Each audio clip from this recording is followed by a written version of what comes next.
I got traded to Pittsburgh, and they give me a stall, obviously. So I'm in the stall here, and beside me, the next stall, it says 66 Mario Lemieux, but it's empty. So the next stall beside me, it's empty. So the old March playoff, there's nobody beside me. Next year, we start again, September, October, November, nothing beside me. And early December, the trainer is like, Rene, make sure, can you put your stuff, don't put in your stuff there. Mario's coming back in December. He's back. I'm like, what? He's like, yeah, don't put your tape and your stuff on his stall because he's coming back. It's his place. Okay. So December 26th, I think, Christmas time, Mario Lemieux comes back, and he's right beside me in the locker room. So I remember, so I'm going to tell you a story, and I'm French and English, but we're like this, and Mario is like, always like, Rene, please, don't watch the tape. So I give my tape, and he stock tape. So I get up, I go to the table. There's a bunch of tape on the table, so I get more tape. So I come back, give me some tape again. And about a week from now, he sits beside me. He's like, in French, he's like, hey, Rene. He's like, stop it. You can ask me for the tape back. It's okay. Don't have to get up to get your own tape.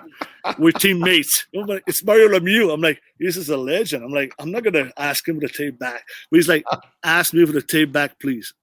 Perfect. So that was Stanley Cup champion Rene Corbet, and you are listening to the Up My Hockey podcast with Jason Padol. Just watch me now.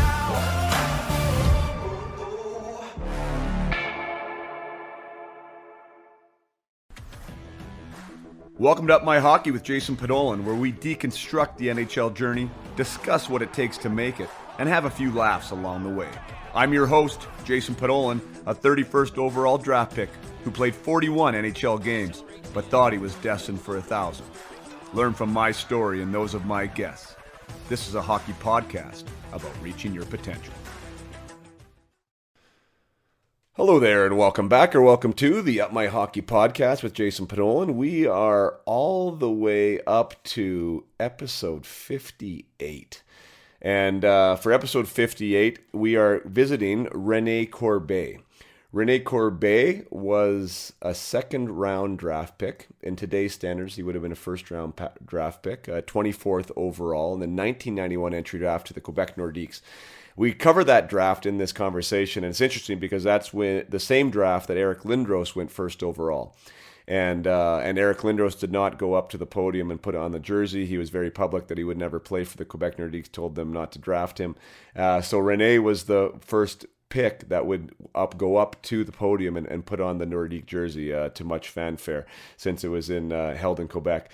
So Rene had an absolutely amazing junior career. 79 goals his last season in 63 games, 148 points. Led the entire QMJHL in goals and points that year. And went on to have a very successful pro career. We cover his first year in Cornwall, where he was Rookie of the Year in the AHL, and then relocated with the team, the Nordiques, to Colorado, where they won the Stanley Cup. And that was Rene's first full season in the NHL. And the irony of this, which is funny, and I find the coincidences happen more often than not, but Rene played the Memorial Cup final with the Drummondville with his Drummondville team against the Spokane Chiefs, and lost in the final. And I was actually at that game, not playing, because I was too young to play in the league at the time, and I was in the Spokane Chief dressing room. So unbeknownst to me at the time, that Rene was on the ice and I'd be a future teammate of his. But we also crossed paths without playing against each other in the Stanley Cup final, where Colorado beat Florida in 4 games in a 4-game sweep. Where I was a black ace again. It was my first year pro, and so I watched Rene raise the Stanley Cup, again, not knowing who he was or that we would be future teammates. But it's kind of funny the way the hockey world works. Rene got to play with 2 players that I immensely respect, one being Joe Sakic and the second being Mario Lemieux, who was my idol. So we get to talk about his time there with Colorado, being stallmates with Mario Lemieux, and all the amazing players he got to play with, and his time in Germany. So this is a great interview. Rene played with a ton of passion. He played with a ton of fire. Really enjoyed the game. loved being at the rink. That was one thing I remember about Rene. He always enjoyed being there. He loved playing the games. He was a competitor, and I'll always respect him for that. So without further ado, I bring you my friend and teammate, Mr. Rene Corbet.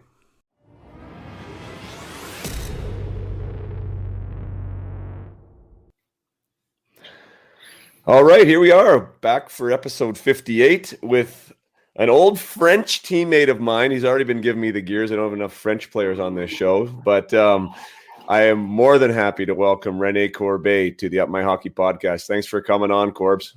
Hey, you're welcome. No problem. It's awesome. I'm excited. Sweet. Yeah, it's so cool. And as strange as the world is, right? I reach out and you happen to be just down the road from me playing some golf. And now we got a tee time set up for August. And that's what I love about this podcast is reconnecting with guys. So super cool. Yeah, man, like part of this, and I know that you've kind of just been looking into the podcast list a while. You'd said off air there that you knew about it, but hadn't really looked into it and saw some of the guests and everything else. And really the whole idea here, Corbs, is one, you and I can have a good time here, just, telling some old war stories and seeing what's going on, but also like to talk about your story and your journey and how, how you ended up in the NHL, how you ended up in Germany, maybe any adversity along the way, things you had to go through, because I know as a young athlete, and maybe you can relate to that, like these types of services, like a podcast, like we never knew these stories, right? Like we kind of were doing it on our own. We didn't really know how other guys were doing it. And I just think the stories are so valuable for the young players today who want to raise that Stanley Cup like you did and who want to wear an NHL jersey. And I think everyone's story is beneficial. So that's sort of that's the genesis of this and where it's coming from. So just to kind of give you a heads up on the questions. Is that fair? Yeah, no, 100%. I understand it. And I'm happy and I'm proud to see guys like you doing this thing, because it's important on this world these days, like young guys, young players. And I have 3 boys in hockey. You have 3 boys as well. Mine are older, and it's important. Like you have good mentor, and people like you and I can tell these kids, and all the hockey guys can tell the kids and family how we did it, our stories, and what's important. And it's just a suggestion to them to take it or not. But at the end of the day, we've been through this, and it works. So. And I'm very happy you're doing this. It's awesome. Thanks, Corpse. Yeah, we'll definitely get into the father side. And I mean, to be 100% honest, when I got out of the game, and kind of closed the door and walked away, and I was kind of good. I was into business in the corporate world, and then I have these 3 boys and get married, and all of a sudden they start loving hockey and they're getting back into it, which brought me back into it, which I'm super grateful for, because seeing it now through the lens of, coach, mentor, leader kind of in that capacity, it's such a different experience as being a player. And I actually have found more gratitude in my own career, more ability to reflect, kind of, see where a guy maybe went wrong, see where he went right. And yeah, I mean, I love sharing the stories and sharing other people's stories. So let's start with you, man. Like, looking back, I love going through the hockey DB. As I said off air, we didn't have this when we were playing with each other. And, I like starting back in minor hockey for the most part, like, because everyone, it's funny. I mean, I've had quite a few guys on here. Jared Smithson comes to mind, like guys who weren't maybe hockey stars as youth athletes, who ended up having long NHL careers. And I would assume that you were kind of the prolific scorer back in youth hockey, and that you were probably playing up a level. But I mean, who knows? How was that for you growing up in Victoriaville? Was that where you were growing up? Yes, around the Saint-Hyacinthe and Victoriaville and Drummondville, and that's all played on my hockey, minor hockey. And if I look back, since Timbits, since novice, or what now they're calling U6 or U4, whatever they call it these days, but that's fine. And it was always like, I was always the top of the top, always growing up. And when it came closer to be a man, play with men hockey, you realize you're not that good anymore. And you have to adjust, or you have to realize that, you have to push yourself. And the only person who can do it is you. You can have all the potential, the resources, everything around you to help you. And this is amazing. People can help you and tell you and help you on putting in the right direction. at the end of the day, it's you decide to make the move and make the adjustment to make it. And I was fortunate, I have a lot of good people around me growing up. I scored tons of goals, lots of assists growing up in the minor hockey. But when I was turned 20, 21 years old, 22 years old, all of a sudden it's like, you know what? There's other guys like you. Because, and you have to realize that, what are you going to do to make you differently special beside the guys beside you? And you know what? It's commitment. It's the way you take things away and be committed to do it and, be serious about it and achieve your goal. Right. Yeah, well, for sure. I mean, at every level it happens for some guys at different times, right? But every time you step up, the funnel tightens, as they say, right? You're getting to the best of the best. But back in minor hockey, I saw that you did play in the Quebec Pee Wee tournament. Was that what was that experience like for you? I've had a couple of other people on here before. Were you guys in the top division? Were you successful there? How did that go for you? You know what? Pee Wee tournament Quebec is the best of the best ever.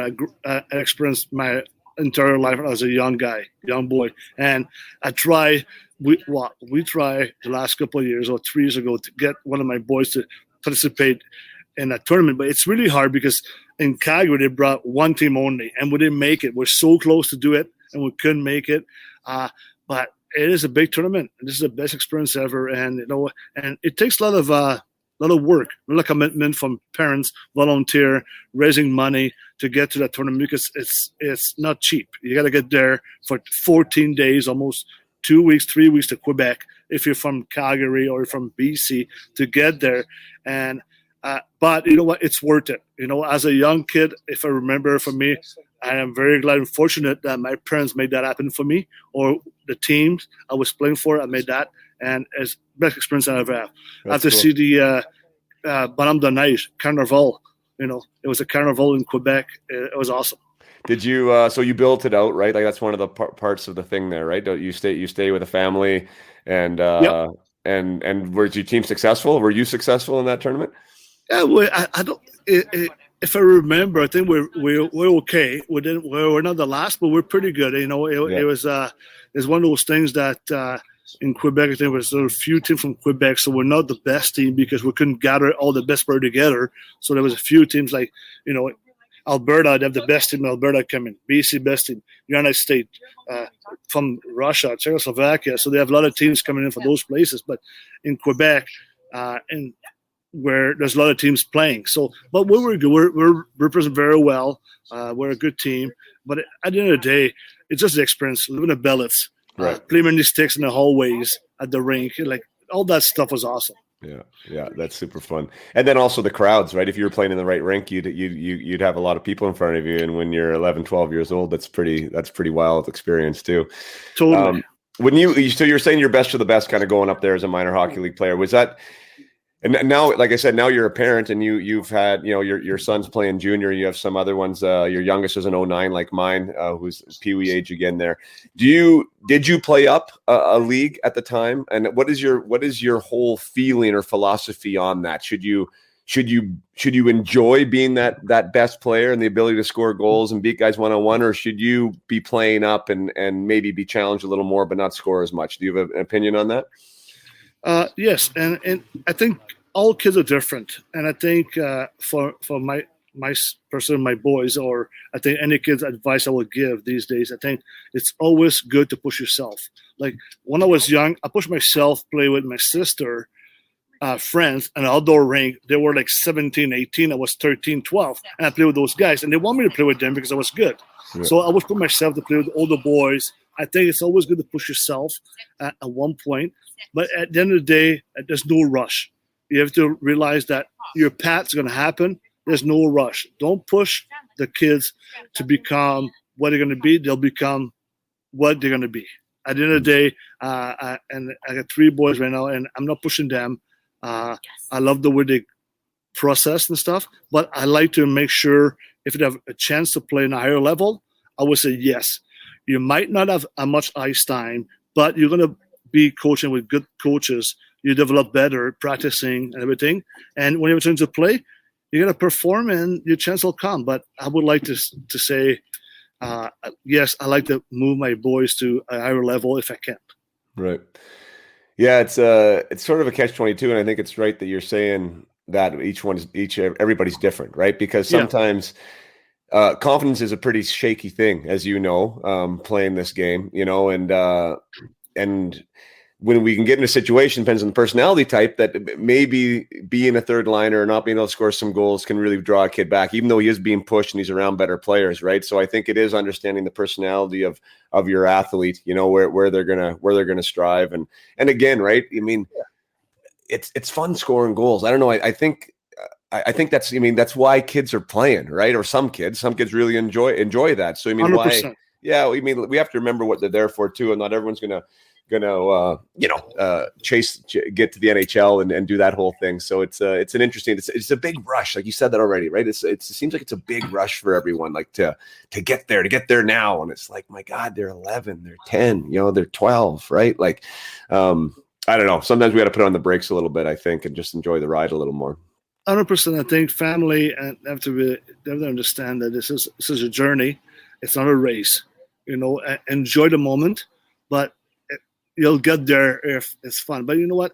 And I'm very happy to see a lot of my friends, a lot of family that they will put their kids in sports and making like everything possible for their own kids, like summer camp, spring hockey camp, power skating, and that's great. It keeps the kids engaged and involved in sports instead to you staying home or go in a park or whatever. But it's a great thing to do. I appreciate to see all my family, all my friends involve their kids and push them to hey, spring hockey sport, do it. Why not? If you can do it, because I think at the end of the day it's a great sport and we all love hockey, and it's great and make those kids better person. Yeah it's I kind of go from like my own personal parenting philosophy. My boys love it. They're all passionate about it. There's different levels, I think, of passion within them, right? My youngest is 8. My oldest is 11. So it's kind of interesting to just watch their personalities evolve with that. Yeah, they're all different. But ideally, I want them to be asking me when they can go out to the rink again, or when the next camp is or what they want to sign up for. So like I kind of take that approach of like, I want them to be asking for more and not me giving them so much that, they need a break kind of. So, because that's one thing I do see now is that the kids are playing hockey so much for so long, like all the time. You can play 12 months a year now if you want to. It's pretty crazy. And I think everyone has a different philosophy on that. I still like putting the skates away for a couple months and enjoying summer and letting them come back hungry. But let's talk about you. So I mean, I noticed that your draft year, like you never played as a 16-year-old in the queue. Why was that? Were you in midget then at the time, or where were you? Yes, I think back in the days, I think it's still like this in Quebec. I think in Alberta or in BC, there's a bantam draft. It's so different, right? So and back in East, I think they're still drafting after your first year midget, not after your last year in bantam. So I was drafted as 16 years old. So after playing midget AAA at 16 years old, and at 15-year-old midget AAA, they cut me. I went back to bantam. So I didn't play AAA my first year midget AAA. Second year, as 16 years old, I played midget AAA with the Riverain Richelieu. We won the Air Canada Cup that year. We beat in the final the Quebec team. We beat Notre Dame in the semifinal. But you're right. And I think that, like I said earlier, there's no rush. Like, if you look at my path, I play as a 16-year-old midget AAA. And 17-year-old, my first year was first draft in the Quebec League as first overall as a 17-year-old. And I played 17, 18, 19 in the Quebec League in the junior. So you did go in the draft? Yeah, I was drafted and you were first overall in that draft? Yeah, believe it or not. I mean, that's kind of... No, but that's pretty cool. I'll tell my back of myself. I was the first overall in the Quebec League that year in a Q. Yeah. Right. Yeah, that's interesting because, 16-year-olds were allowed to play in that league, though, were they not? I don't think so. Well, they have a special, what do you call it? Special exemption. Yeah. But I do believe that, so basically, I was turning 17. Yeah. Well, your draft year, same thing as me, right? So you, I played as a 16-year-old, but if you were allowed to play, there's a handful of guys in the WHL. There wasn't a ton of us, but there was enough that played at 16. So I got 1 year under my belt, a junior, and then I had my draft year my second year. So if I remember, I do believe when I got drafted by Drummondville and the Q, I just turned 16. Mm-hmm. So I was 16, I guess. But when I started playing the next year, I turned 17, I guess. I mean, it is – at the end of the day, I feel like the different rules, for me, I'm still don't agree with the Bantam draft and the Western. Yeah. It is so young, but that's fine. I mean, they're so young. You got to get them young, I guess, now. But you know what isn't fine about it, though? Because I agree with you. I think why draft a 14-year-old kid a year ahead when they can't play? It doesn't make any sense, right? So, yeah. So one, the two things that happens there, Corbs, is that you freak out even more, right? So now you're second year Bantam. Parents are freaking out because they want their kid to get listed or get drafted or whatever. So now they're paying $30,000 to go to an academy, or they got to make sure. So kids are leaving home at like 13 years old, right? Like to chase this dream. And it's like, what? Like if they would change that draft to first year midget, like it should be, the kid can still play. And if you get the exceptional player status like Connor Bedard, so he enters the draft a year early. You could still do that. And if you look right now, what's happening this year, because I got 2006, his name is Rene Corbet. He will be, his draft year should be in May coming up. But now with all this, COVID-19 and restriction, now the WHL's draft is in December.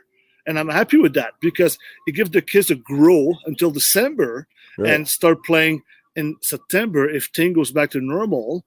And they'll be able to watch those kids as almost like they're all turned 15 now. They're older, they're stronger, they're better.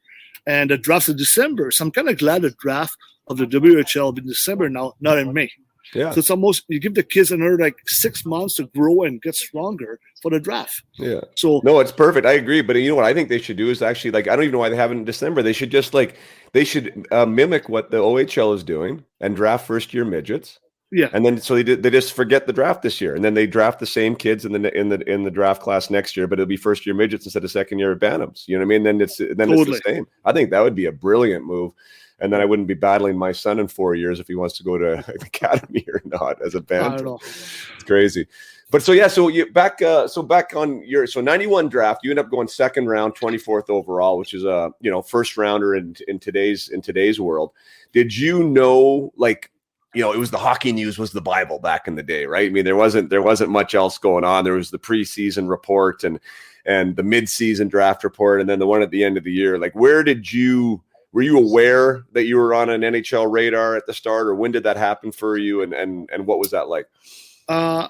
Yes, I was. You know what? I've been to the combine, and I was actually, been to top. I was ranked the top 12, so I was supposed to go top 12 in the first round, I guess, back in the days. And I was way ahead of Tyler Wright. I can't believe they drafted him before me, but that's fine. So why are you picking on Toe? Poor Toe. I like Tyler. Me and Tyler, you always pick on me with my French and English all the time. But we went together on a plane. We went to New York. It's a combine in New York, and the top first round guys were there in New York, do the chin ups and push ups and all that bike stuff. And anyway, so when I did this, and I was very not disappointed, but as a kid, you expect to be in the first round or the top 12. And also, I remember back in the days, the Montreal Canadiens says, if you're not there on the 17th round, we're going to pick you for sure. I'm like, this is great. So 14, now 15, 16, 17's Montreal Canadian. And no, they picked Brett Bilodeau. I'm like, okay. So now I'm like, what's going on? I look at my agent, I'm 17 years old. I'm so nervous. I'm like, let's go. Don't worry. You'll get picked. So all of a sudden, the Quebec Nordics picked me in the second round, and unfortunate, it was awesome because the first round pick, as you know, didn't put a jersey on. So when I put the jersey on, Lindros didn't, and I did. So it was awesome. People were going nuts. I'm like, standing ovation for you. I'm second round. I'm like, no, the first round.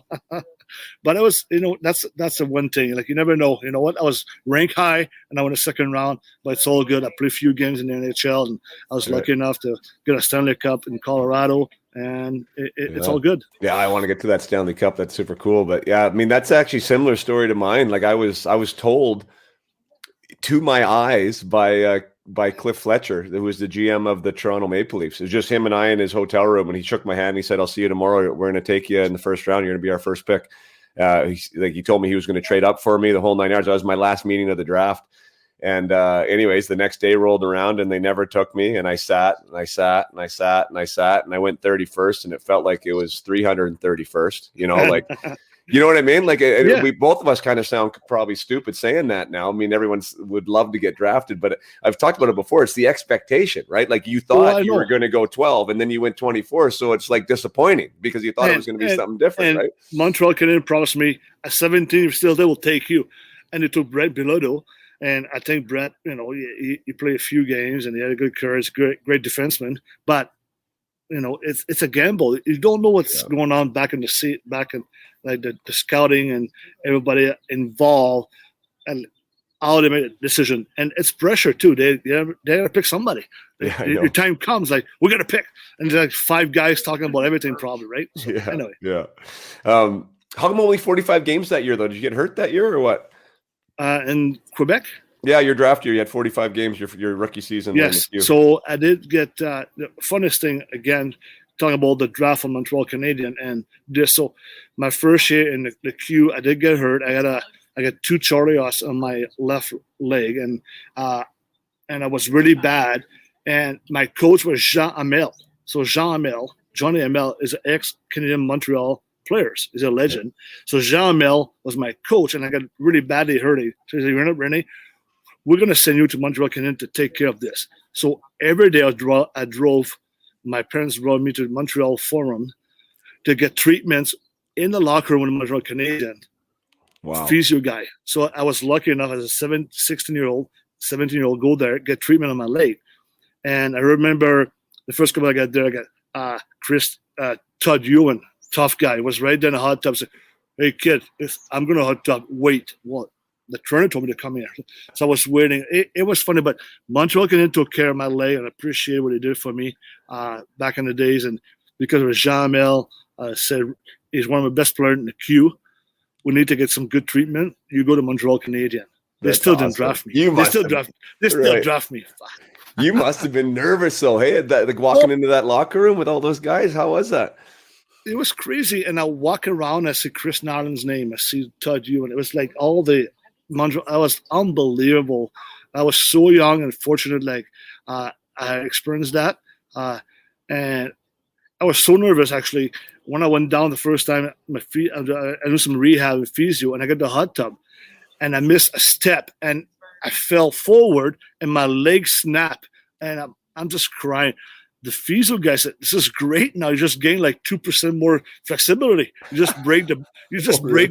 Yeah." He was like, "This is great." I'm like, but anyway, no, I was very nervous, and again, I was very fortunate to be part of these guys that take care of my leg. And before that, they saved my career. Probably I would never play. Probably. Wow, it was that bad, eh? That's terrible. Yeah, I still got good numbers. I think 45 games still got numbers. Good numbers, no. No. Yeah, you had 65 points. Man, it's a really good season, obviously. But it looked like in the playoffs you really came alive, though. You had 11 goals in 14 games, and that probably really helped your, whatever your rankings and stuff there, I would guess. Yeah, and that year we came back. I came back that year, like I said, in the playoffs, and we went to the Memorial Cup, and we lost against the Chiefs, Spokane Chief.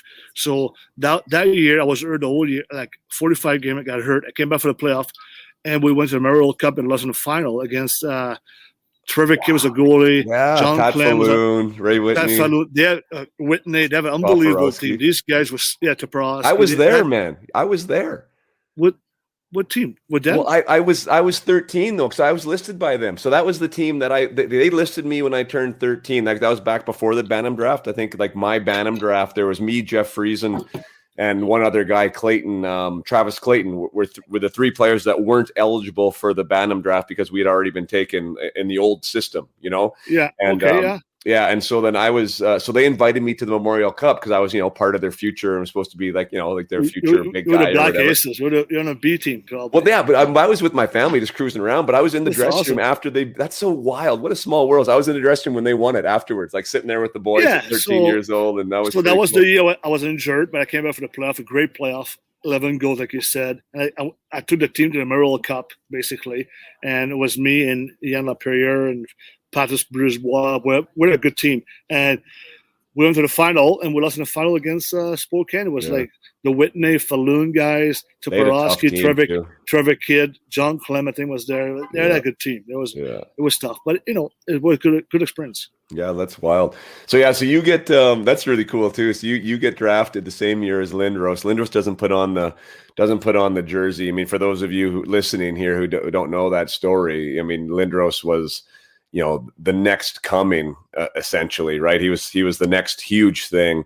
Dominated junior hockey and was public about him not going to Quebec for whatever reason, right? He wasn't going to go to Quebec.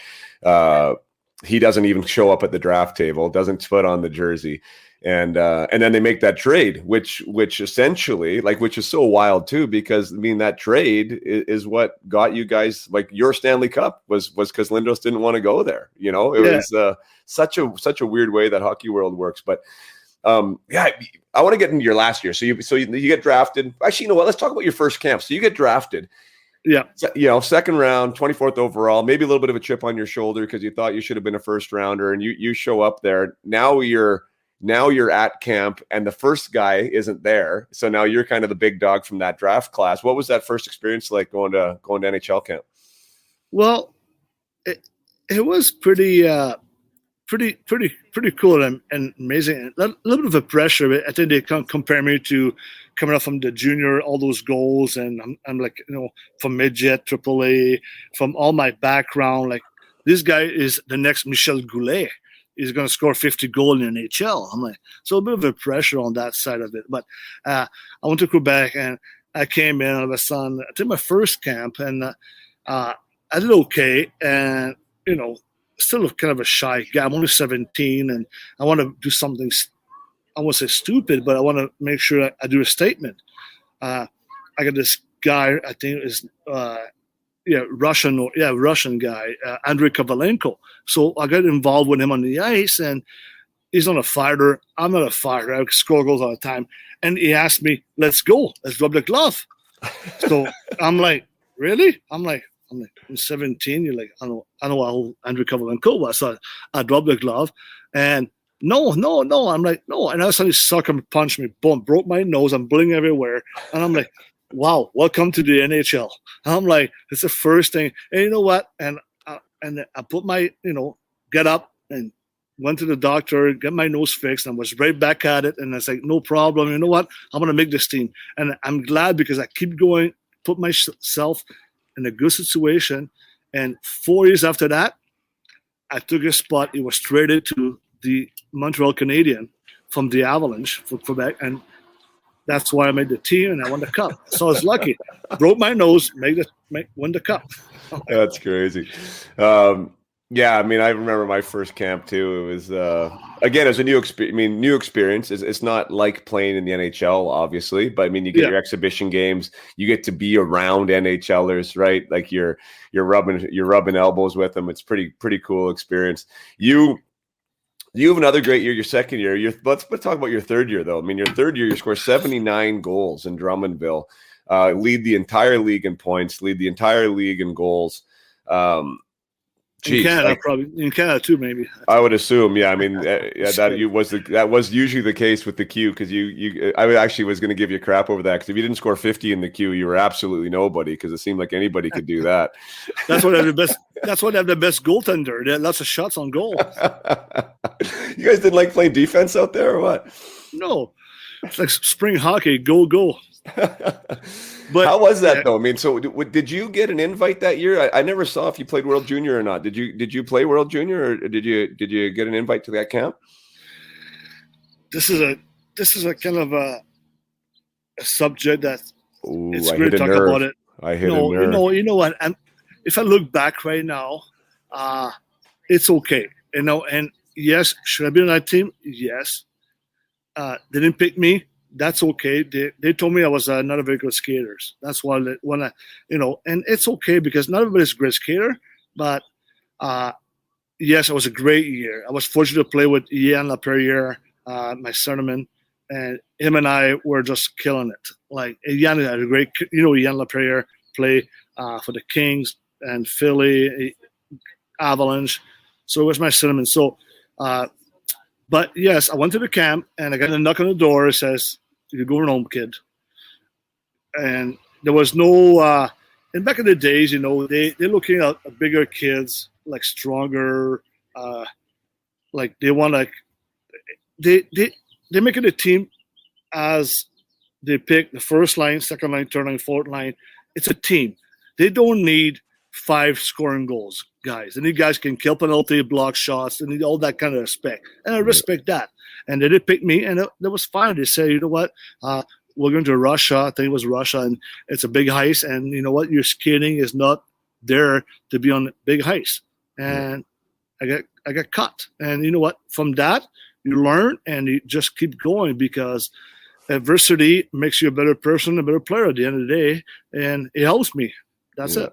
You didn't know. I bet you didn't know it at the time, though. I bet you were pissed off, and I bet you were mad. Like that's the thing. Like when you're in it in the moment, it's like God. You can't really see the silver lining. But what was your lesson there? Was it something that you did? Did you work on your skating for instance? Like was that something that you, or was you just out to prove them wrong? How did that go?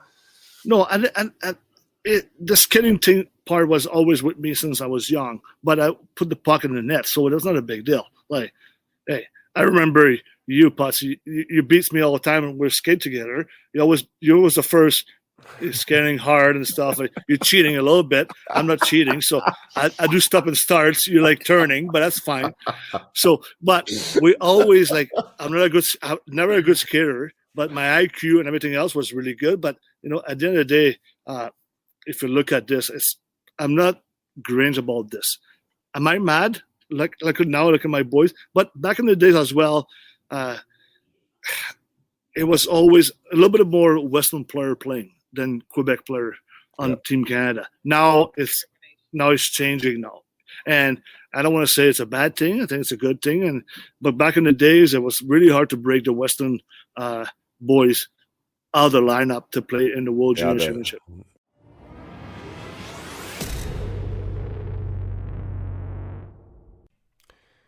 Thank you so much for listening today.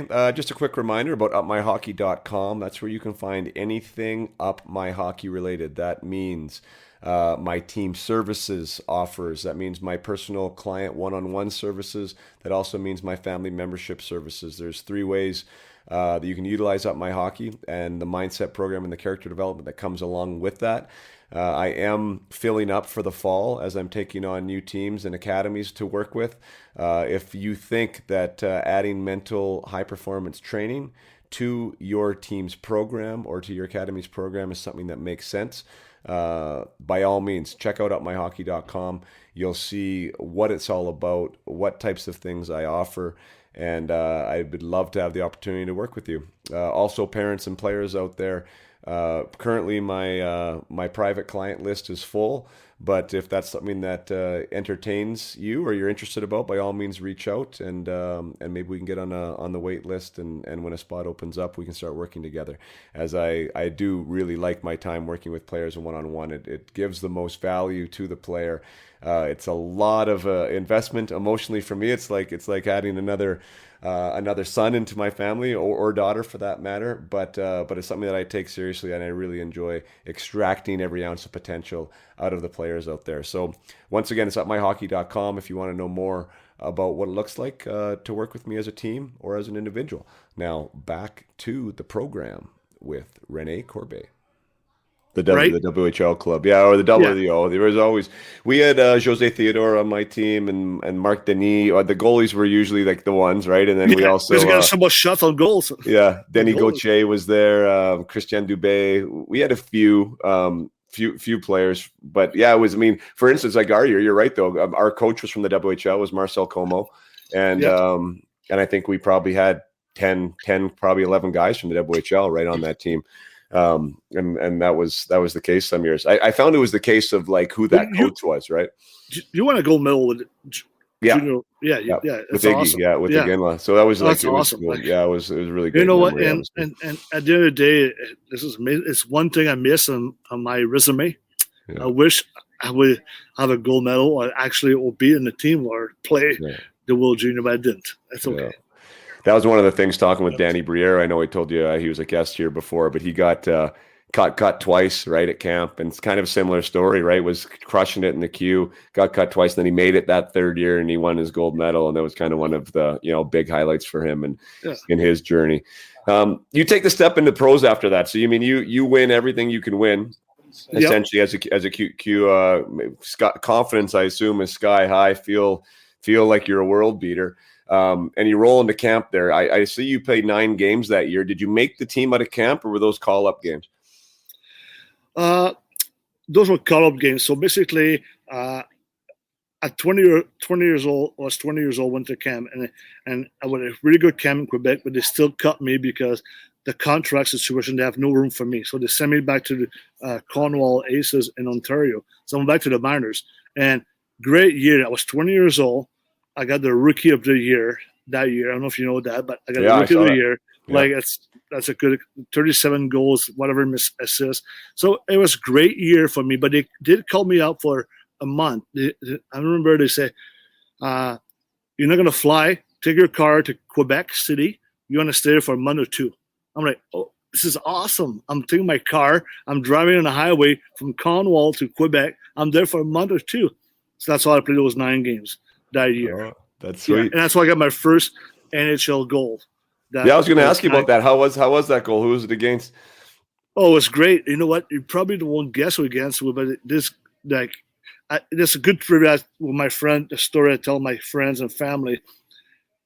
Who scored my first NHL goal? They're like, guess. It was a goal in Dallas. They're like, Andy Moog. They're like, really, Andy Moog? That's how old I am right now. Andy Moog. That's how I scored my goal. You couldn't get down his knees. It was like on the ice. I scored on the ice. I was like, but, oh my goodness, that's wild. So when, I was going to say, I mean, congratulations on that season. I mean, so you go from leading the Q, all of major junior hockey in points. You lead your team in points as a 20-year-old, and win the Rookie of the Year there. So you're still riding high, and then you go up there and you get your first apple in the show, which is super cool. Was that your first experience in Cornwall, like in a English speaking town at that point? Yes. And how was that transition for you?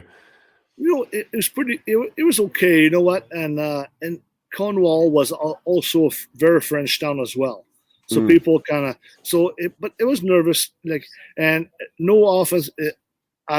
I'll be very honest. I went there and I found my parents found me a billets. I actually lived at a billets kind of in the basement at my old basement apartment. I was 21 years old, living in a basement with this nice couple upstairs but I had my own kitchen and everything else. But it was still living with a family. I was not by myself. And they would speak French and English. And it was good transition. But that was really my first time that I moved away from home and getting the bus. And the guys are talking with me and they're like, you don't speak English? No, I don't. But you know what? We're going to work on this, and we'll make fun of you, Rene. We'll talk about table talk or playing cards and have some fun. And you know what? And I respect all the joke the guys said to me because you know what? It was fun. Guys enjoyed that. They're laughing at me, but they're laughing with me. It was awesome. Right. And so you learned English on the job then, essentially. Is that how you learned it, in the dressing room, or did you end up taking classes? How did that go for you? I really learned English playing cards on the bus. Going those big trips in like Rochester and Albany, bus. It was like with the boys. The boys, they were my teachers and the coaches, and they're playing hockey. That's how I learned to speak English, I guess. Good for you. Good for you. Coming off that year though, Corb. So you were a high draft pick. I mean, you do essentially everything that you could do as a rookie in the A that year, and then you don't make the team again the next year. Are you starting to get rattled, or did you not have as good of a camp, or how did that whole thing go, and how did you deal with not making the squad there your second year? It was hard and disappointed. Like you're 20 years old, 21 years old. Your goal is crack that lineup, and as you know, the Quebec Nordiques and the Avalanche now, that lineup was tough to crack. They all had those first round pick and stuff, and it was really hard. But you know what? I had a good mentor, good coaches. I've Jacques Martin, I have Barb Hartley in the Miners. I had all those coaches. Like, you know what? They very tell me that to never quit. And I'm not a quitter. And that's one thing I teach my boys. Don't quit. Because, you never know what's going to happen. It could be in 2 years from now, in 3 years from now. Don't quit because that's life. And if you keep pushing, you'll be successful if you don't quit. When you quit, it's over. So I think that's what I did. And I didn't quit. I put my head down, keep working hard, listen to my coaches in Cornwall, and all of a sudden I got a break, and I deserved a break, but I did have to keep going and change my style and be more defensively minded. And offense is great, but at one point you need both. You play defense and play offense. You need to be both ways. Were you at the point where you were considering like not playing? Like were you that mad, or did you get to that? Never. No. Never. You know what? This is. I was very passionate, and the only thing I can do is play hockey for the rest of my life. And as a young boy at 20, 21 years old, if you have a goal, even if you're like 15 or 13 years old, play hockey as long as you want, because you know what? It's a great sport. It's a team sport. You enjoy the boys, your friends, your teammates, your coaches. It's a great life to do it. Don't quit, because I didn't want to quit. I was like, you know what? If I can play in the minors for 20 years, I'll play in the minors for 20 years, but I won't quit. I love to play hockey. That's the game I love. Yeah, good for you. So you got that second year, have another solid season your second year, and then it seems like your bigger break there. I don't know if you made the team out of camp or not. Was that your third season pro? You ended up getting the 33 games. You ended up winning the cup against my Florida Panthers, where I was a black ace again. Our paths crossed again. That's funny. That's awesome. Isn't that crazy? With the rats, all the rats. Yeah, with the rats. What was that like? Did you make the team out of camp that year when the team transitioned to Colorado? Yes. So that year when the team moved to Colorado, I did make the team. I was there for like 3 weeks, and I played the first 4 games, I think, and I made the team. And out of a sudden, I think the third week I was there, there's a trade. They traded someone from Claude Lemieux. So Claude Lemieux came from New Jersey to Colorado. So when Claude came as a forward, so they have to send somebody down. I was the one get sent down. And I was bawling. I was crying in the bathroom, just devastated. I was like, are you kidding me? I finally made the team. I got the picture of the first game in Colorado. I got everything. I feel like I'm in the team. So Claude Lemieux knocked the bathroom door in the bathroom. He's like, Corbs, he's like, you'll be back. I'm so sorry. So you'll be back. Keep going, kid. I'm like, sure, I'm bawling. He's like, you're going to go. I'm going to Miners. You're here. So I know. I went to the Miners, and first going to get to Cornwall, I blew my knee out. I'm out for 6 weeks. Man. Oh, no God. way. So, yeah. So my coach was Bob Hartley, and it's like, it's okay. It's okay. Keep rehab and everything. So anyway, long story short, Claude Lemieux came for the trade. They sent me back in the Miners. December 3rd, when that big trade happened with Patrick Roy, Mike Keane for Carl Valenko and Jocelyn Thibault, they called me back up. And I just came back, played 1 game, and they called me back up. So it was kind of cool. It wasn't my turn to be up. So because I was there, sent me down up. I was hurt, and it just happened the right way. I was very lucky. Right.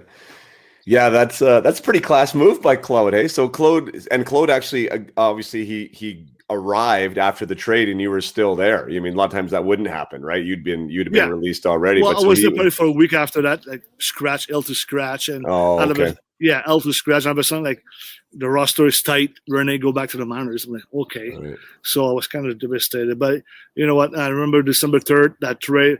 I was in a plane from Montreal airport with me, Patrick Roy, and Mike Keane. We're in a private jet going to Colorado. That was a big trade. So I got to the airport. So they're like, from Cornwall, I said, go to the airport. You're on a plane with Patrick and Mike Keane. So I got to the airport. The press was unbelievable.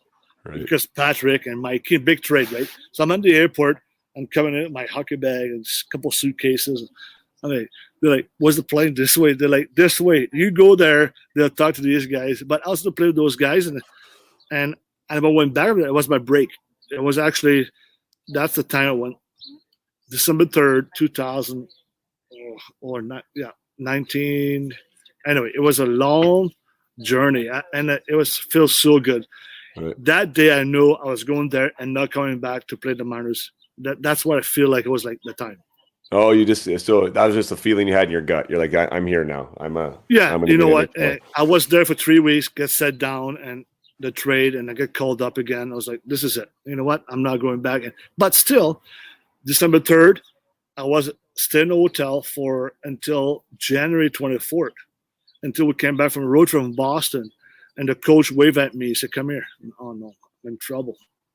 He said, Rene, go find your own apartment. You're here for the rest of the year. I'm like, yes. The best feeling ever, right? Yeah, no kidding. Eh?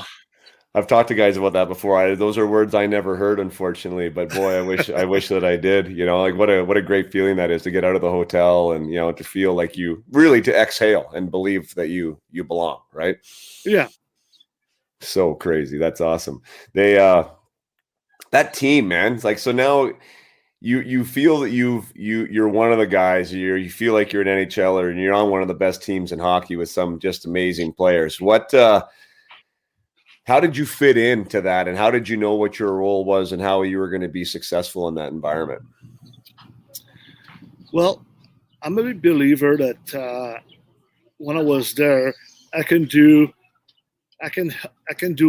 whatever the coach or people wants me to do. I can score goals. I can be defensively. I was like a support guy. You know, I can be in the first line, second line, third line, and then but most of the time, my role was, you know what, be an energy guy, Rene. You know, you're an exciting guy. You bring some life to the locker room, on the ice. You can score. That's what we want you to do. Like, you know, I was fortunate. Like when I was in Colorado, Mark Crawford was very good to me in the sense that he tell me what I need to do, and it was great. He was very honest with me. So, Rene, we want you to be that guy. And sometimes he said, Rene, you got to stop now because we don't want you to get hurt. You're playing hard against like tough guys right now. He's like, you know, take it easy a bit. You know, you have 10 fight this year. Like, you don't need to fight every night. It's like, you're small. Take it easy. But were you fighting? You were fighting quite a bit. Yeah, no. The second year in Colorado, won the cup that year. I got 11 major, and that's a lot of fight. 11 majors, a lot of fight. But you know, and I was playing so hard and intense and stuff. So, you know, it works back in the days, not now. But they always say, you know what? If you're gonna play that style of hockey, you have to be responsible for your action, right? So, and I was responsible for my action. Right. Just, you know, if you do that stuff, you put up to it. Well, that's the interesting thing that I've talked about before. You mean, and so you fit into this environment where you have a Forsberg, you have Sakic, you have, you know, these players that are obviously putting the puck in the net and they're in the power play. Yeah. You've scored 79 goals in junior and you led your team in points in the AHL, but there's only so many guys in the team and not everybody can do the same thing. So you end up being a guy that's not looked upon or leaned upon to be offensive. And now you're fighting and now you're laying body checks and now you're providing energy. Were you thankful to have that opportunity, or was there part of you that was, wished maybe you were given a different opportunity? I'm thankful that I made the NHL and I played in NHL as long as I did. And won a Stanley Cup, I'm very thankful. And I got lots of friends like play in NHL and stuff, but at the end of the day, it's really hard to adjust. Like and I did adjust to what they want me to do, but a lot of my friends are way better hockey player than I am. But you know what? At the end of the day, they didn't adjust. You have to adjust to the system. You have to respect. You have to understand what they want from you, and you have to take it. You have to take the opportunity to do it. If you don't do it, well, you're gonna play in the minor or East Coast League for a few years, and you know. But if you want to take that challenge and do what they want you to do, you'll make it. And that's what I did. I was fortunate. Like, I adjust my game. Well, that's my game. I mean, with the most ice time I got play in Colorado and stuff, I still score 16 goals, 15 goals a year. So it's not that bad if you think about it. Yeah. But you have to adjust the way they want you to do. Right. Yeah, and that's the thing, right? You do need to reinvent yourself and constantly looking for ways to contribute, Totally. right? In the way that they want you to. Looking back on that team now, I mean, I'm looking at the names here right now: Forsberg, Sakic, Ozolinsh, Kaminsky, Deadmarsh, Corbet, yeah, Lemieux, right? Waugh, Adam Foote, Uwe Krupp. Like, I mean, big name after big name. I played against Deads growing up in when he was in Portland. So we played against each other a few times. Adam Deadmarsh? Adam Deadmarsh. He was like, it's weird for me to say that because he was a peer of mine. I think he was only a year older than me, but I always really liked him as a hockey player. Like, I thought that he played hard. I thought he was smart. You know, he could fight, he could score. What did you think of Deads? Did you appreciate him too? Totally. And I still talk to Deddy. I talked to him last week, 3 weeks ago. I love Adam. Adam was like one of my guy looking for it. I look at this kid because he's younger than me, and I said, call him kid. But this he's working hard. He scores goals. He fights. I want to be like him to make the lineup and be in the lineup. Adam Deadmarsh, you know what? This total package. Like, you can fight, you can play hard, kill penalty, play in the power play, you can score goals. Like, I'm very proud of that guy. I talked to him 3 weeks ago.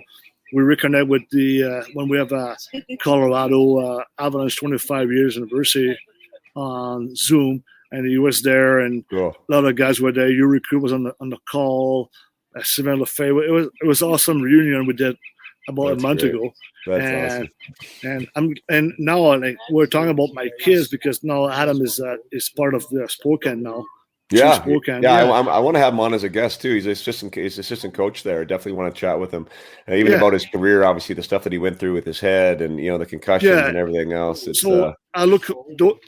Talking about him, about hockey, is a total role model. The way he play, the way he work hard every day, in and out. That's amazing what he did. Yeah. Looking back on those teams, and you're a young guy coming up, was anybody a mentor there or a role model to you that helped you, get through, or somebody that you could lean on a little bit? Well, to be honest with you, I always say there's one guy that really helped me go through the adversity that I have to deal with, being up and down, and up from the Cornwall Aces, up and down, and that trade. It was Mike Keane. Me and Mike Keane, we stayed at the hotel for about a month and a half together. And we drove together for every practice every day and the game every day. And Mike was a good mentor to me. And Mike Keane is one of the leaders. He's a captain and Montreal. And Mike Keane, it was awesome to me. We used to drive together all the time, and he say, "Kid," I'm like, "Time to scratch." I'm like, "Oh, you'll be in a lineup tonight." I'm telling him, "Might be able to scratch." It's okay, René. He was always good to me. I would say he was one of the top leader I've ever met in my life, Mike Keane. That's cool. So, I mean, I love talking about leadership and how guys go out of their way sometimes. And I mean, that's something that's the most memorable thing that you'll have. I mean, obviously you won the Stanley Cup, you remember that, but you remember those relationships and those guys that, took the time, right, to include you and to make you feel welcome. What were some of the characteristics of Mike that you thought made him such a good leader? Well, Mike, it was always kind of a listening, and when it was time to talk, it was talking. And also, it was always one of those guys, we'll drive together, and it's like, "Corbs, this music is terrible. Don't be a loser. We got to turn on music. We don't need Celine Dion on the radio." I'm just kidding. But it's we're driving. So, no, I'm not kidding. We're driving, and at the CD, back in the day, CDs to put in the car. And he will press exit and to the CD off the window on the highway. But the next day, I'll buy the same CD, put it back in the car again, turn the highway. So I'll buy 5 same CDs, and they always turn out the window on the way to the rink. I said, "Mike, come on. At one point, you're going to pay for those CDs?" No, don't buy the same CD again. Bad music. But he was a good guy to, what, Mike, the way he plays on the ice can tell everything. Mm-hmm. right? Yeah. Tough. Mike was a really good player. Good with the guys, the locker room. Did you ever play with Mike or no? I never played with him. No, I talked with Brad Larson was a guest of mine. I remember him, and he was with. I mean, he never won the cup with Colorado, but he was there, and now he's coaching. I don't know if you know that with Columbus, but he was just talking about like that culture there and like how accountable like that dressing room was. Yes. He's like, everything was about winning. Period. Like that was the bar, that was the standard, and that was the only thing that mattered. Yeah. Can you describe like what that's like to be in an environment like that compared to, because you weren't always on winning teams, right, in the NHL, like what that feels like what that culture piece feels like when everyone's being held to that standard? Well, I was fortunate, lucky enough that I play in Colorado. And I play for the Calgary Flames, and I play also with Pittsburgh Penguins. And we have, when Mario Lemieux came back there and the Penguins, I was fortunate I was there. And so I play with a few teams that the culture is amazing. They're winners, like Jagr, Lemieux, Stevens, and Pittsburgh. That's amazing. I was fortunate. I'm fortunate. And Colorado, especially as well with Patrick and Claude Lemieux. How many Stanley Cups these guys have? It's crazy. And the culture, it is pretty special. And we have few meetings, and I won't lie, and I can say that now. You're in the locker room, and another son says, guys, get in your stall. We have a meeting in 2 minutes. I have a son who runs a meeting. It's Patrick Roy, Claude Lemieux, and Sakic. And they all talk about now the coach will come in. And the coach coming after that, and they're like, it's almost like we didn't need any coaches because we have those guys that are like, guys, it's time to wake up, get back to work. We need to get back to winning and do the little things we do as a team, right? Yeah. Yeah, Larson saying like he would say like there was like actual like FU matches like between the best in the room, like calling each other out like in the best way possible though, right? Like 100%. Yeah. These guys always put each other on the edge, and they put the young guys on the edge because we're young and we're like all of a sudden like, holy, we're going to be careful because we're going to get it. But they all put everybody, but accountable. They make sure you're accountable to what you're going to do to make the team winning in and out every day. So it's important that they make sure they want to win. They're winners, like Patrick, Claude Lemieux, Pepe, Sakic, and name it, Forsberg. They're all winners. And when I went to Pittsburgh, same thing. Jagr. When Mario Lemieux came back, when I played, I was fortunate. Like, wow. The room just changed. All of a sudden, it's like, we're going to win. It's like, it's amazing. Yeah, that's wild. I want to talk about Mario, so don't let me forget I won't, because he was my absolute, like, he was my idol growing up. I mean, like I worship the ground that he walked on. So I want to talk about Mario, but I want to get just finish the talk about the cup. You go there, you end up playing 8 games, and had a good 8 games. Looks like 3 goals, 2 assists. Were any of those big goals during that run, like that? Were difference makers in some games. Well, actually, it's funny you're saying that because the first round we played against Vancouver, and I didn't play the first 4 games, and I get called. I'm in now for the 5th game. And it's like, I think it's 2-2 or 2-1, and I scored a 3rd goal, huge goal to change the momentum. It's just awesome. And you know what? You're 23 years old. It's just awesome. And I'm like, yes. And I'm going back the next day, you're out. And you scratch for the whole game next game and the whole next round against Chicago. So all of a sudden, you score a big goal game 6. You don't play the next round against Chicago. And like, okay, just keep you skate up, down, red. But you know what? That's all you do it. You just keep going, keep going. And all of a sudden, I got a break against Detroit when Claude Lemieux accidentally hit Draper on the board. So he was suspended for a couple of games. So I got my break there, and they put me back in the lineup, and I got an assist, I think, in Detroit. And I think when we went to the final against Florida, Patrick Roy and Sakic kind of stood up for me because the coaches and the staff, they're asking, hey, what should we do? Corbet or Chris Simon in the lineup, or this guy in the lineup? What should we do? They vouch for me. Get Corbett in the lineup. Energy guy. He won't cost you. Won't do anything stupid. So I was in the lineup. All of a sudden, game 2 in Colorado, I scored 2 goals against Florida. Well, it was 7-1 blowout, but still. That's awesome, man. 2 goals in the Stanley Cup final. That's super cool. Which one was the toughest series? I mean, I know you guys swept us in Florida. I mean, I'll tell you my little funny story. So I just finished my last year of Spokane.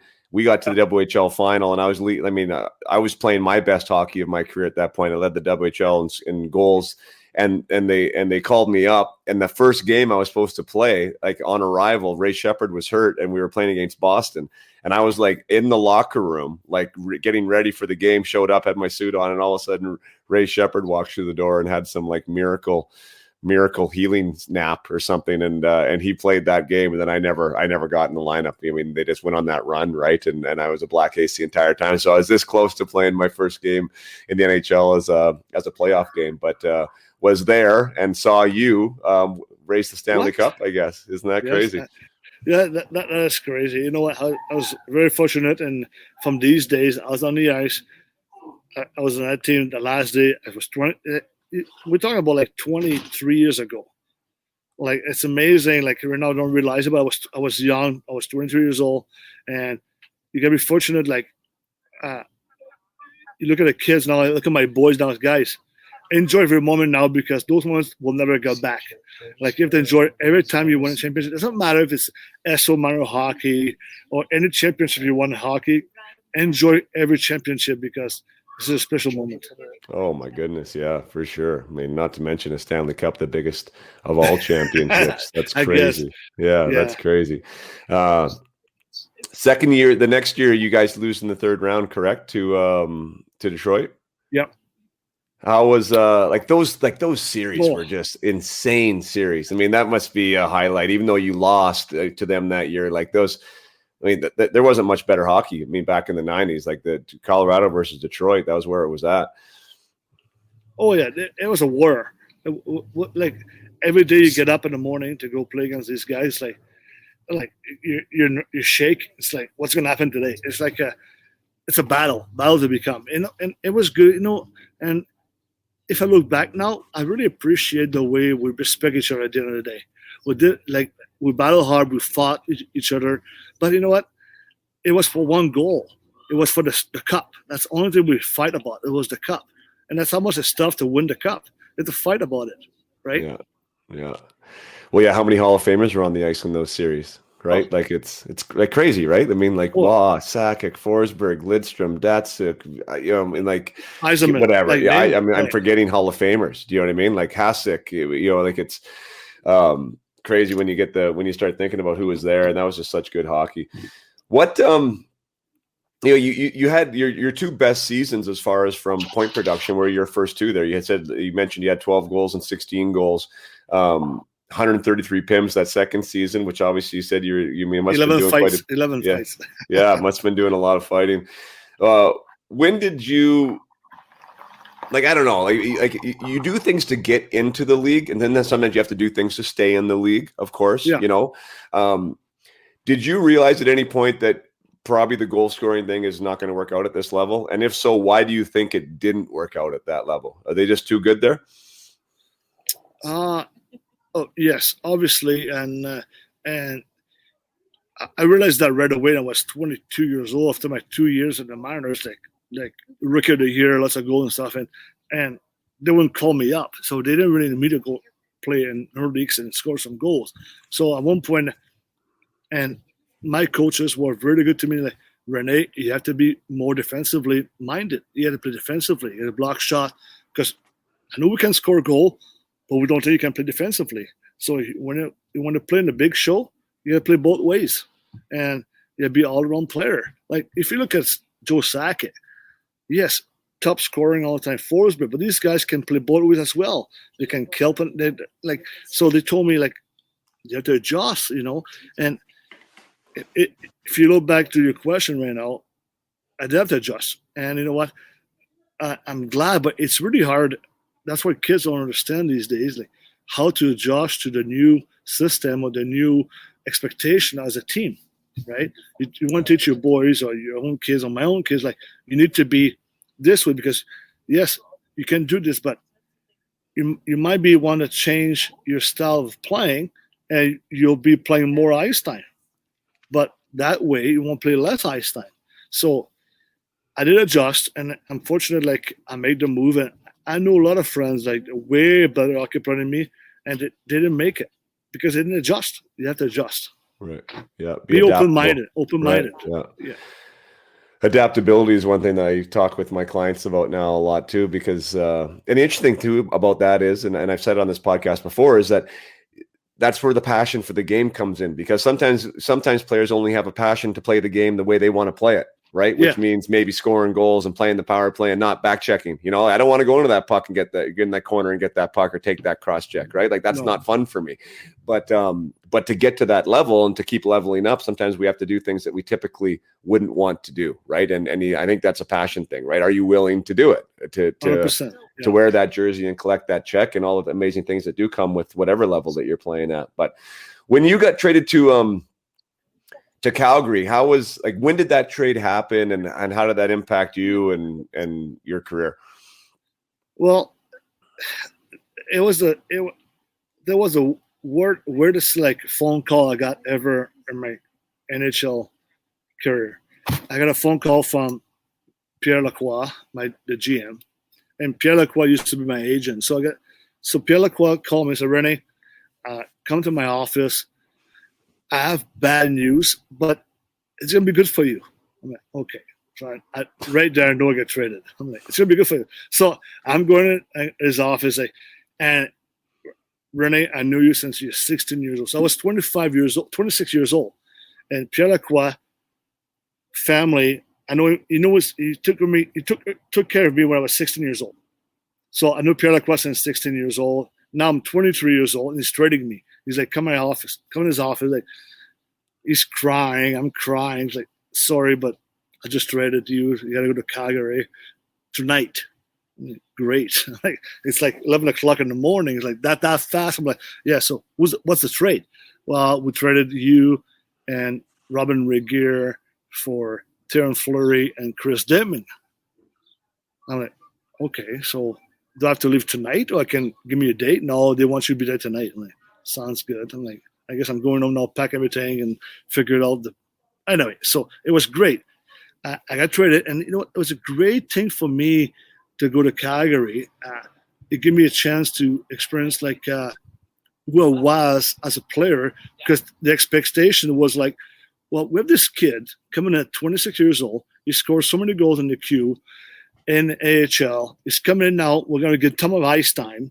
So wanted to be one of our guys who'll be like power play and score a goal for us in Calgary. So I was very excited. I'm like, hey, I want to play more. I won't play 12 minutes a game. I'll play maybe 18 minutes a game, right? So it was great. I went there.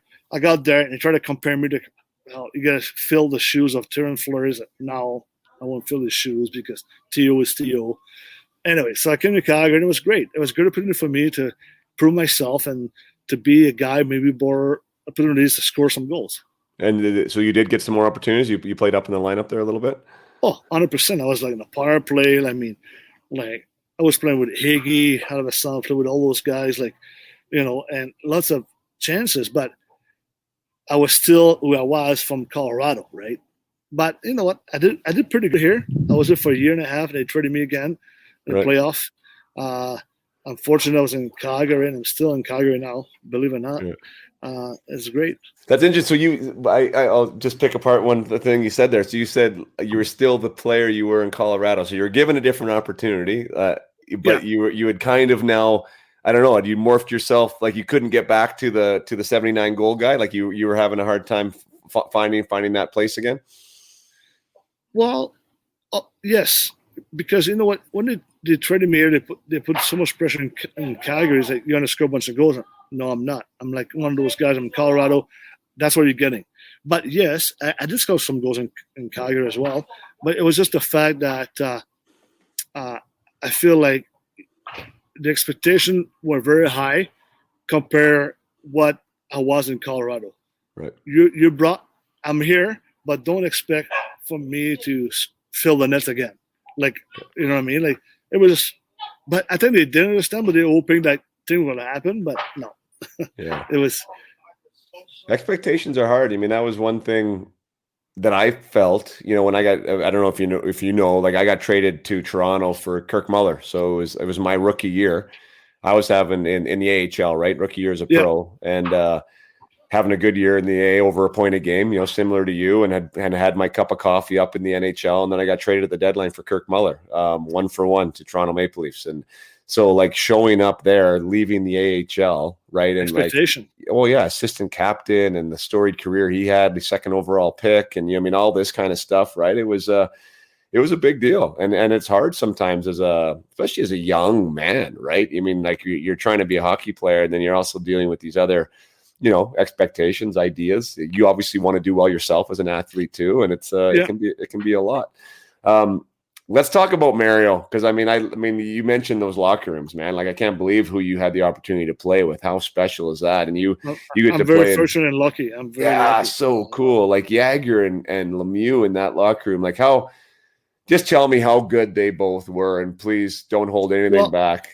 No, so I'll say a story right now. So basically, when I got traded to Pittsburgh, it was in March, but Mario then came back the next year in December. So, and I got traded to Pittsburgh, and they give me a stall, obviously. So I'm in the stall here, and beside me, the next stall, it says 66 Mario Lemieux, but it's empty.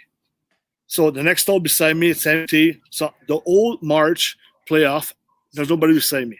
Next year, we'll start again, September, October, November, nothing beside me. And early December, the trainer is like, Rene, make sure, can you put your stuff, don't put your stuff there. Mario's coming back in December. He's back. I'm like, what? He's like, yeah, don't put your tape and your stuff on the stall because he's coming back. It's this place. Okay. So December 26th, I think, Christmas time, Mario Lemieux comes back, and he's right beside me in the locker room. So I remember, I'm going to tell you a story, and I'm French and English, but we're like this, and Mario is like always like, Rene, please, don't move the tape. So I give him my tape, and he stock tape. So I get up, I go to the table, there's a bunch of tape in the table, so I get more tape. So I came back, give me some tape again. And about a week from now, he sit beside me. He's like, in French, he's like, hey, René. He's like, stop it. You can ask me for the tape back. It's okay. Don't have to get up to get your own tape. We're teammates. It's Mario Lemieux. I'm like, this is a legend. I'm like, I'm not going to ask him for the tape back. But he's like, ask me for the tape back, please. Perfect. So, it's amazing. But Mario was such, like, when he came back, the whole locker room was like, wow. Everybody feels so much better. It was like all the game went up, and the level of leadership and personality, I think Mario bring to the locker room was amazing. So just tell the listeners here, I mean, for some, maybe there's some younger players that don't recognize, when you're saying he came back from what? Tell that whole scenario. Well, I think, I want to show him right. I think Mario quit because he had battled some cancer, and he was part of the owner of the team, and he came back because he was still young and wanted to come back and to do it again because he loves the games and so much passion is about the game. And he came back, and after all the issue and adversity he dealt with, the cancer and everything, he came back, and I think I remember his first game, the 26th of December, he scored against the Leaf. He scored the first goal. Boom. It was amazing. Yeah. So in practice, what was he, what was he like as a player? I mean, again, I just loved him for the fact of, to me, he was so skilled, and just one-on-one, he was just a beast, like for defensemen and for goalies too. Obviously, he made those around him better. But I just love the fact that he was so great one-on-one, whether it was on a defenseman or on a goaltender. But what did you see with him? Like, what made him special in your opinion? What's maybe special about him? Like, what I didn't realize, because they keep it really quietly, but before he came back, 3, 4, 6 months before he came back, December, the work he put into it with his physio, with his doctor, with everyone around him, how much he worked hard to come back was amazing. Like, we don't realize that, I have 3 boys in hockey right now. One play for the Calgary Canucks and AJHL, and great organization. They want to develop those young boys in the Canucks. And we don't realize the work you have to do to get there and to come back. It's amazing. And, Jason, you probably did as well, come back from injury or everything, the work you have to put in. And that's why I try to explain to those boys, it's not easy. You have to do these things to get back on top. Yeah. It doesn't happen overnight. Yeah, well, that's interesting you say that, because Mario, of all the stars, it looks so easy to him. To me, obviously he had talent that was through the roof, but even like the guys with the talent, they still are grinders, right? They're still grinders, and they're still trying to get better. And guys like Crosby, and he comes to mind too. Like the amount of work ethic these guys put in is crazy. And sometimes we forget that, right? Like as the common fan, we just think, well, they're just that much better than everybody else. Well, you know what? Majority of the time, they work that much harder than everybody else too. 100%. Like, where last time I was talking with Adam Denmarsh, you talked about this earlier. We were talking about this, like when we play in Colorado with Joe Sakic on game day. Joe Sakic was squat like 225 pounds, squat 10 times just for fun on game day, like to get his legs going. I'm like, really? Like, who does that? We never done that. Like, he was squatting, boom, boom, before lots of squat and jumping. Like, really? Like, don't hurt yourself. We need you to score goals today. But that's what it is. People, these guys, all the best athletes, the work they put into it, and we all did it. It's amazing. What about Yags? Because Yags he's almost got legendary status when it comes to like the level of craziness that he puts in, and like the times he shows up at the rink at 2 a.m. and every trainer is giving him his own key. Like, did you see that? Like, is that all true? 100%. Like we used to play a game, and after the game, by the time I like stretch and do a little massage or ride the bike, Yag's still in the gym pushing weights, like leg press. The legs this guy's got is so big compared to mine. He works hard so much. It's unbelievable. They spend so much time on the body, and because they're the best. They are the best. All the best guys, Jagr, Lemieux, Sakic, they're the best. Forsberg, because they work at it. You don't get that. Yes, they have the talent, most talent in the world, but they still work on their body and physically training every day. It's no pain, no gain. He was a beast. Just an animal.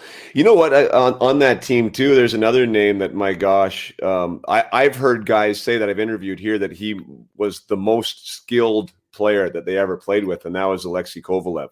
Did you see that from him too? Like, was he next level when it came to that? Alexei Kovalev, yeah, I played with him in Pittsburgh. Alexei Kovalev was the most natural talent. Compared to Jagr and Lemieux and Sakic, like these guys do extra all the time. They lift the weights. Alexei, just natural. Alexei Kovalev, I remember in Pittsburgh, he said, Rene, let's go to Atlantic City. I'm like, why? Well, I got my license. I can fly planes. I just got my license. Just a natural guy. He can fly planes. He can play tennis. He can play hockey, but he doesn't work hard. Alexei Kovalev, just natural skill. The way he plays, you can tell so much skills, and it's an amazing human being, because this is actually just natural. Right. I never seen him in the gym ever. Right. And there's the other end of the spectrum, right? And there's only a select few that could be like that. I mean, that could be that naturally gifted and not really actually work at it. And I've heard that from other guys too, that if he did, I mean, you're just assuming, right? But if he did have the work ethic of a Crosby or a Jagr, like the things that he could have done with the game would have been scary. Well, who can fly a plane? He can fly a plane. It's amazing. He's just a natural guy, very smart guy, I guess. It's everything is easy for him. Yeah, right. So When you left the NHL, I don't want to keep you too long. We've already talked for 75 minutes here, but like, you didn't have, like, once you made that trip to the NHL, you never did go back to the AHL. You never dropped down. But then you ended up going to Germany. Was there no contract there at the end of the day? Like, what was with the hop overseas? Well, what really made me my decision to make, it was like I was a free agent after Pittsburgh that year, and I went to Washington as a tryout, and they offered me a 2-year contract. And what happened was it was in 9/11. That was the year that happened, and I was like, you know what? And I just got engaged with Lindsay, and I was in Calgary, so I was like, you know what? Just got engaged. Should like play this game? And I was on this great opportunity. Said, you got to go to Mannheim. We'll give you a 1-year deal. They said, sure, I'll take that. And you know what? And my agent told me, give me advice. You know what? If you make that choice, do it and don't come back, because you know what? You can play there for 8-10 years. You have lots of fun there. You make good money. You play still hockey you love. It's a good league. So sure. And that's what I decided to do, because I don't want to go back and grind it out again. I grind a lot, and it was a great decision. And you know what? Family first, and that's why I made that call. Well, yeah, and you got to go back and then kind of be the guy again, right? I mean, you were obviously the guy in Mannheim. You scored a ton of goals there. You got to win a championship. I don't know. Yep. There's something to be said for that too, right? Like you know what? And those years in Mannheim, like, this is one of the best time I had to play hockey. It was awesome. Those 8 years I played there, won a championship, won a Pokal tournament, went to Stanley Cup. We had a chance to play together there in Mannheim. It was a great time. Putts, like we have, I remember you and Nick Nomenko came together that year. Nick Nomenko. Nick was just telling me, like, oh, this is awesome. I said, Nick, we're in Germany now, make sure you're like, okay, Kabine Fest. Yeah, it's all Tuesday. We have day off on Tuesday night. I was like, but it was a great time. Yeah. We had a great time there. You, Steve Kelly, we play with, and I try to remember who else, but it was awesome. Yeah, well, we had who did we? Well, we had, like, that was the year of the lockout. So that was when Yosh and Hesh came, right, and Cristobal Huet came that year, and that we had a really, really good team that we ended up losing in the final, unfortunately, to Berlin. Yeah. But yeah, I mean, that was kind of the same thing with me. Who's the guy from Boston? Oh my God, Eric Healy. Yeah. Eric was there too, no? Eric was there, right? Yeah, his kid's a real good player, hey? He went 6th overall in the USHL draft. He's nice. He's probably world junior stream kind of guy. So I've been actually talking with Eric. I had him on. I had an interview with him and his son Ryan in my Facebook group. So I've been keeping in touch with him a little bit. Yeah, it's awesome. Cool. This is the best thing. This is awesome. Yeah, that's the best part of it. And that's the one thing for everyone listening, like any hockey players out there, is like the relationships is the best part. You get to play this game, which of course we all love, but the guys in the locker room, and like, don't take that for granted, because that's something that you're going to carry with you for the rest of your life. And it's something that doesn't really happen that often, outside of hockey. To build those relationships and work, it's not quite the same. So I really enjoyed my time in Mannheim too. It was nice not to worry about getting traded. It was nice to know the days you had a game. It was nice to know that your apartment was going to be the same apartment at the end of the year as it was at the start of the year. And you had the best captain there. You have the best captain you ever have. Who's the captain? Oh, it was me. Yeah, we had some good times, man. That was totally fun. And I think you gave me some good advice here that first year too. When I first got there, I was scoring a ton of goals, and felt like, got back to what I felt that I was as a hockey player. And then Mannheim gave me a contract extension there. Like, I think a month or 2 months in, and I didn't know what to do, because that wasn't really my plan. My plan was to go back and try and do the NHL thing. And you're like, hey, sign it while it's there. You and Edgy, I remember saying, get it done. Yeah. And I ended up doing it. And I ended up blowing my shoulder out. Like, I think it was like a month later, and that was kind of fortunate that I did do that and had my 3 years there, man, which was great. But good times, man. That's a good league too. I think you might never got to experience any other pro leagues over there in Europe, but What have you heard about like where the DAL would sit compared to some of these other leagues in Europe? Well, I think it's been pretty good actually since back in the days when we played. But I think our last few years there, like it's really hard to make the DL. Like to be like you can I would say you probably be at least play the AHL to go there and play in the DL. Like you can come out like a junior player, like it's just good hockey. Yeah, I mean, but I think the DL is improved a lot, and the German national team is improving a lot. It's been a lot better, I think, over the years, right? Well, I think that was the biggest thing. I mean, any what do you call when you use import? Any import that was there essentially had NHL experience. Almost everyone did, right? Yeah, you have to. Yeah, you'd played some games, so the imports were strong. And the weakness of the league was actually probably the German players, if we were going to be honest, right? Because you had to have so many Germans on the team, and that was where the difference maker was. And you're right with the national program of Germany, like they're really improving that. So I imagine the depth of the league is improved with the German players. So you're still going to get the same quality of imports. Yeah. So I imagine it's a better league now. I do believe the DL right now it's a lot better league than when we played back in the days. I think the German background now, the German players now, the depth is a lot better. I think those young guys, the program they did there, it's improving. It's good. It's getting a lot better for sure. Yeah, and I definitely recommend that to players. You know, there's a lot of places to play. I know everyone who's probably a teenager right now has their eyes set on the NHL and wanting to do that. And of course, I would never tell anyone not to chase that dream, but there's so many other places to play that I didn't even realize, you know, that they'll pay you to play. And that experience of being overseas for me and, you know, seeing the German culture and being able to drive to Paris in one day and, you know, like all the exposure that we got there to just this world that we have, it was an awesome way to do it and experience it through the professional hockey lens. So I'm super grateful for my time in Germany. And I encourage other guys to get out of there if they can too. But Corbs, I think that was great. You're an amazing guest. Thanks so much for doing this. And, you know, I got to check that French box, right? Yeah, check. The French guy is over now.